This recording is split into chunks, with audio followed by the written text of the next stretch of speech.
మాఘ పున్నం నాడు రెండు తెలుగు రాష్ట్రాల భక్తులంతా పొద్దుగాలనే పోయి సముద్ర తానాలు చేసిర్రు.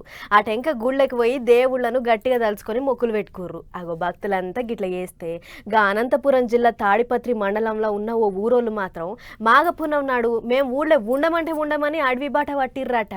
మరి వాళ్ళ ఇచ్చంత్రమైన ఆచారం ఏందో మనం కూడా అరుచుకోవాలి కదా. చలో నడువుర్రి.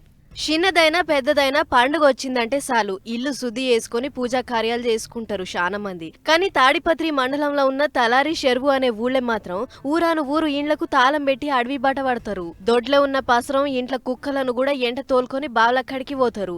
ఎందుకంటే మాఘ పున్నమి అనేది వీళ్ళకో కీడు పున్నమాట. అందుకే అగ్గిపాడుతో వస్తున్న గీ ఆచారం చేయంగా ఊళ్ళో ఉన్న జనం అంతా ఇంట్లో పొయ్యి ముట్టియకుండా లైట్ వేయకుండా గిట్లా అడవి తోవ పట్టిర్రు.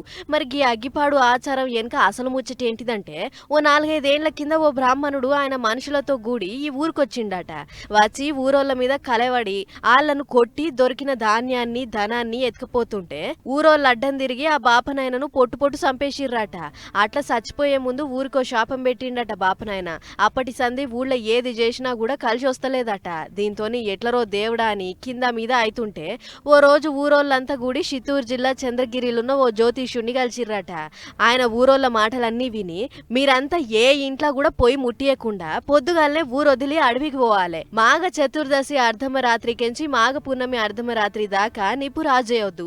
అంతేకాదు ఊరంతా దక్షిణం దిక్కున్న హజవలి దర్గాకు పోయి ఆడనే వండుకొని తినాలే. ఆడనే ఇంటిల్లాదులు నిమ్మలంగా నిద్ర చేసి రావాలి అని చెప్పేటోరకు ప్రతేడు గిట్లనే చేస్తుర్రట. అట్లా అగ్గి రాజేయకుండా పోవడే అగ్గిపాడు అని అంటుర్రు ఊరోళ్ళు.